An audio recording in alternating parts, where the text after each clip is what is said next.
비대위원장의 발언이 있겠습니다. 어제 정부가 LH 투기 의혹 1차 조사 결과를 발표했습니다. 당초 드러난 13명과 추가 확인된 7명을 특별수사본부로 이첩하기로 했습니다.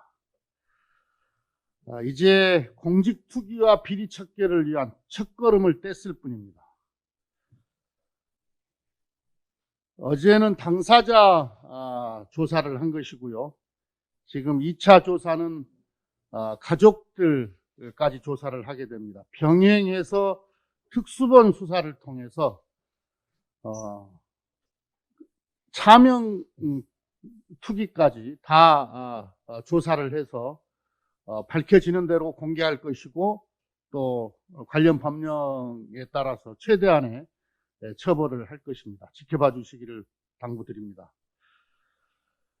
3기 신도시 전 지역을 대상으로 하는 특수본 수사는 가족을 포함한 차명 거래까지 다 밝혀낼 것입니다.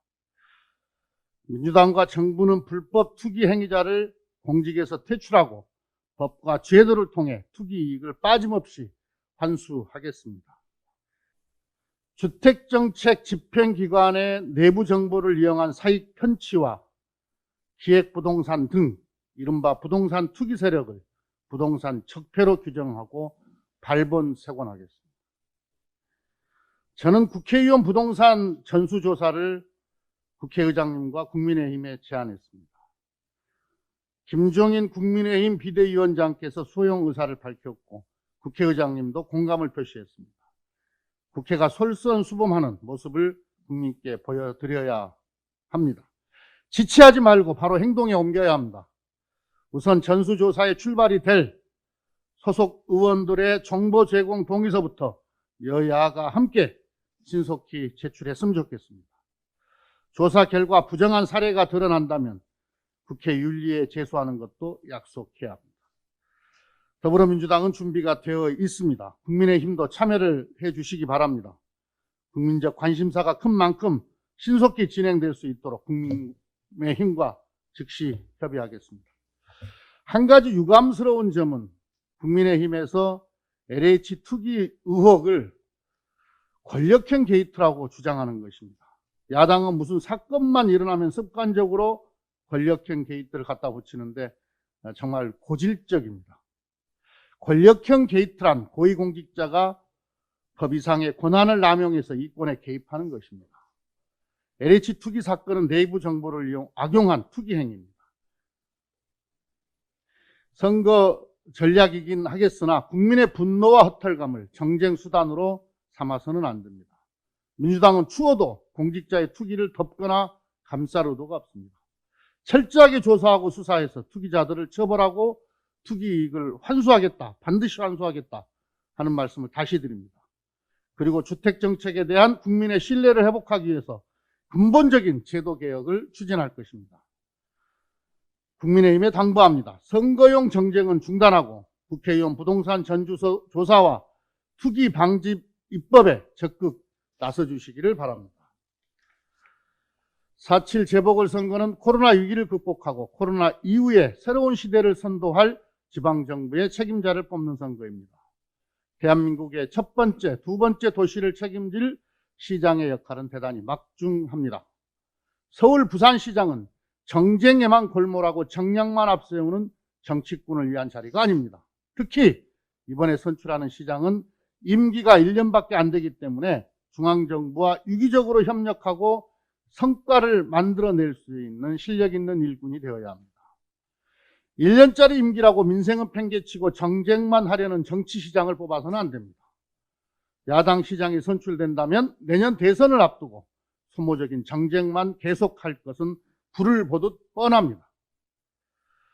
민주당은 박영선, 김영춘 후보와 함께 서울 시민, 부산 시민의 삶에 무한 책임을 지겠습니다.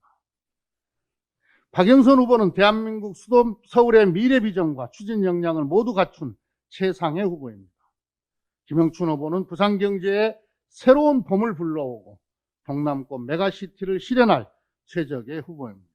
역량과 전문성, 정치력과 행정 경험을 두루 갖춘 박영선, 김영춘 후보가 서울과 부산에 꼭 필요한 일꾼입니다. 이번 재보궐선거는 대한민국의 미래에 투자하는 선거입니다. 대한민국을 이명박 정부 시절로 되돌릴지 미래로 나아갈지 결정하는 선거입니다. 박영선, 김영춘 후보와 함께 더불어민주당이 만들어갈 새로운 대한민국에 국민 여러분께서 함께해 주시기를 호소드립니다. 이명박 정부 시절 정무수석과 홍보기획관으로 근무한 박형준 후보에게 불법 사찰과 정치공작 의혹이 끊이지 않고 제기되고 있습니다. 이명박 청와대 홍보기획관 요청이 명시된 국정원의 4대강 사찰 문건이 언론에 공개됐습니다. 문건의 내용도 4대강 사업을 반대하는 시민단체 인사를 사찰하고 탄압하는 정치공작 방안을 세우는 등 대단히 심각하고 충격적입니다. 지난달 정무수석 당시 사찰 보고서를 보고받은 정황이 드러난 데 이어서 또다시 제기된 의혹이고 물증도 명확합니다. 그러나 박형준 후보는 여전히 100번 물어도 불법 사찰 지시한 적 없다며 부정하고 있습니다. 박형준 후보는 불법 사찰 의혹에 대해서 진실을 고백해야 합니다. 사실이라면 국민 앞에 섰고 대제해야 합니다. 박형준 후보가 모르쇠로 일관한다고 불법 사찰 의혹이 사라지지는 않습니다. 이명박 국정원이 저지른 불법 정치 사찰은 민주주의를 유린하는 반헌법적 범죄입니다. 계속 불법 사찰 의혹을 잡아뗀다면 겉과 속이 다른 후보이고 거짓말쟁이 후보임을 본인이 자인하는 것입니다. 불법 사찰 의혹을 받는 후보가 부산시장에 도전하는 자체가 부마 민주화 항쟁의 역사와 세 분의 민주화 대통령을 배출한 부산의 치욕이고 시민의 짐이 되는 행동입니다. 박형준 후보는 불법 사찰 의혹에 대해 부산 시민과 국민 앞에 사죄하는 등 책임지는 자세를 보여야 할 것입니다. 그것이 선출직 공직자로 출마한 후보자의 자세라는 점을 분명히 지적하고 싶습니다. 이상. 예, 양양자